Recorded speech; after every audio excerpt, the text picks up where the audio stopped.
নমস্কার বন্ধুরা। আজকে জানেন তো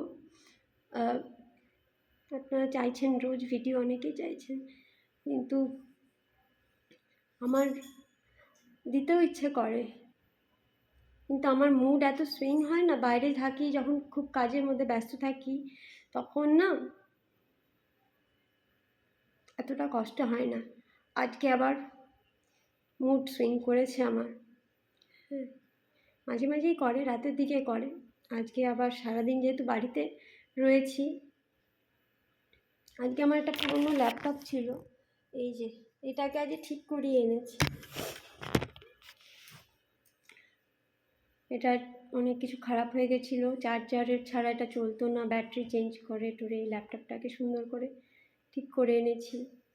বাড়িতে আমি একটা রাউটার লাগিয়েছি, আমি যে একটা অ্যাপ লঞ্চ করব সেই জন্যে রাউটার লাগিয়েছি এয়ারটেলের। সিসিটিভিতে আমাদের 4টে ক্যামেরা ছিল, আরও 4টে ক্যামেরা লাগিয়েছি। এবার আপনারা ভাবছেন আমি এই টাকাগুলো কোথা থেকে পেয়েছি। টাকাগুলো আমি এই মাসের আমার ক্রেশের ডিসেম্বরে একটু বেশি টাকা হয়েছে, যেহেতু অনেকে বেড়াতে গেছে, কিছু টাকা হয়েছে। তো আর তাই থেকেই কিছু কিছু করে আমি সেভিংস করে এগুলো আমি করলাম। কয়েকটা 4টে ক্যামেরা বাড়িয়েছি, একটা এয়ারটেলের রাউটার নিয়েছি, আর ল্যাপটপটাকে ঠিক করেছি কেন কি আমার এটা কাজে লাগবে বলে। এবার যেটা হয়েছে, আজকে যেহেতু সারাদিন বাড়িতে, আজকে খুব মিমির কথা মনে পড়ছিল, পুরনো সব প্রচুর ছবি দেখছিলাম, আর এত কষ্ট হচ্ছে কি বলবো। একটা হাসি খুশি একটা সংসার মানুষ কিভাবে ভেঙে দিতে পারে একটা পরকীয়া করে, কিছু বলার নেই আমার। একটা সংসার গড়তে জানেন তো প্রচুর কষ্ট। এত বড় বাড়িটাকেই যে আমি গুছিয়ে সাজিয়ে যতটা আমার সম্ভব হয় আমি করি, খুব কষ্ট জানেন তো। অনেক পরিশ্রম আছে, অনেক ডেডিকেশন আছে কাজের প্রতি, বাড়ির প্রতি, সংসারের প্রতি দায়িত্ব আছে, ভালোবাসা আছে, সব কিছু দিয়ে একটা বাড়ি, একটা সম্পর্ক, একটা সংসার, সেটা যখন একটা মানুষের পরকীয়াতে ভেঙে যায়, যে যখন শুধু এটাই ভাবে যে আমার সুখটাই ইম্পর্টেন্ট, কার কি হলো, ইভেন নিজের সন্তানের অবধি যে মানুষটা চিন্তা করে না, সে তো আমার আগেই বোঝা উচিত, সে তো তার নিজের আগের ছেলেকেও সেভাবে সেই করেনি, কাজেই সে আমার মেয়েকেই বা করবে কেন, তাই না? আমার মতন একটা ক্যান্সার সারভাইভার, তারপর আমার সত্যি কথা বলতে আমার তো এই কেমো দেওয়ার পরে আমার আর্লি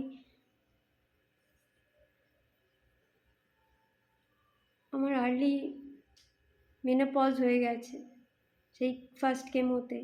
তারপরে তো সেটা নিয়ে ডাক্তার দেখানো উচিত ছিল না, সেগুলো নিয়ে, বাট সেগুলোর চিকিৎসা কেউ করেনি। আর অনেক কিছু সমস্যা, অনেক কিছু সমস্যা। আজকে জানেন তো মানে অনেক কিছু বলতে ইচ্ছে করছে। আমার আগের সব ছবিগুলো দেখে, প্রত্যেকটা ছবি এক একটা দিনের সেই স্মৃতি। ইভেন গত বছর মার্চ মাসে আমাদের একটা হোলির ছবি দেখলাম, দুজন আমরা কত হাসছি। আর মার্চ, এপ্রিল, মে, জুন মাসে না, জুলাই মাসের লাস্টে আমি পেলাম ওর এইগুলো। মানে এদিকে আমার সাথেও হাসছিল, আর ওইদিকেও অন্য মহিলার সাথেও ছিল। কি করে পারলো জানি না, কি করে পারে মানুষ, আমি জানি না। মানুষ একটা জীবনে একটা দুটো বিয়ে করে দুটো বিয়েই ভাঙতে পারে, কি করে পারে? মানুষ এত স্বার্থপর কি করে হয়? অন্তত ওকে তো আমি এরকম ভাবিনি।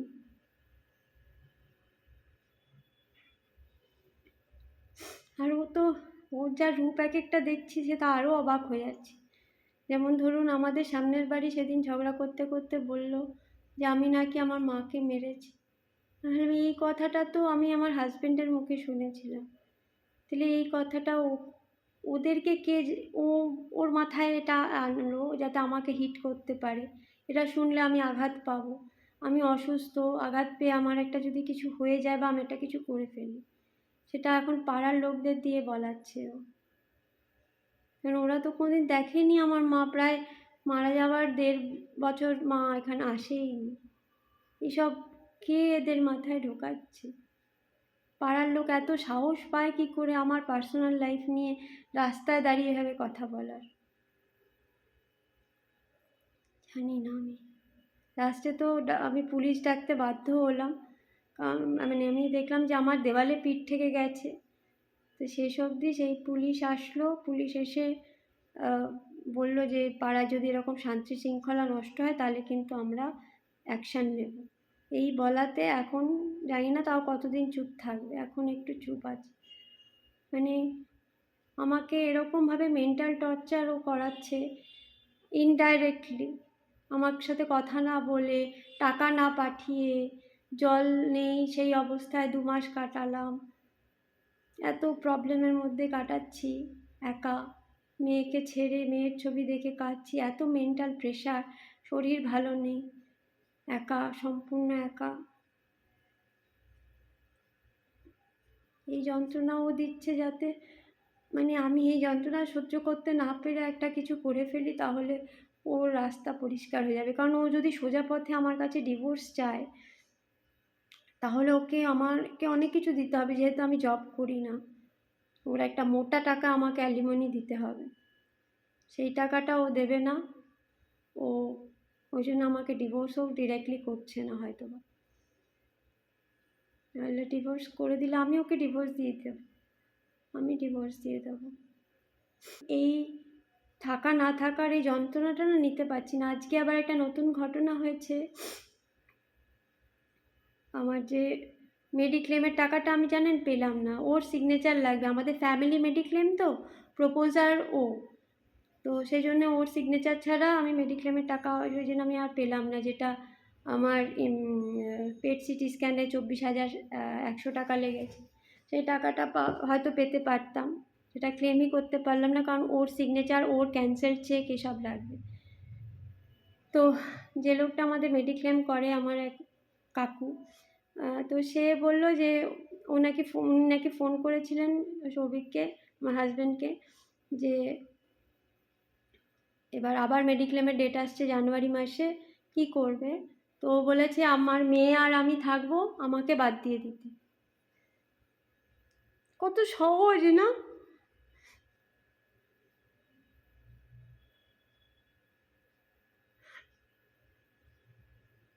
কাউকে বাদ দিয়ে দেওয়া।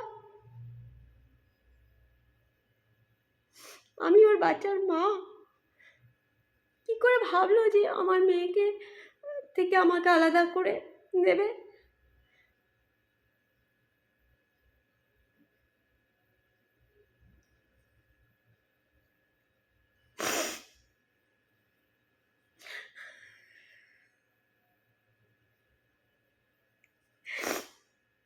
কি করে ভাবলো?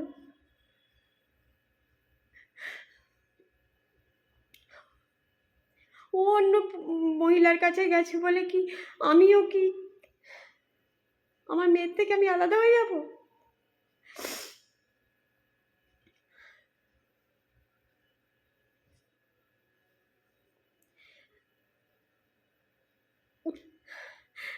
আজকে না আর পারবো না আমি ভিডিওটা বানাতে।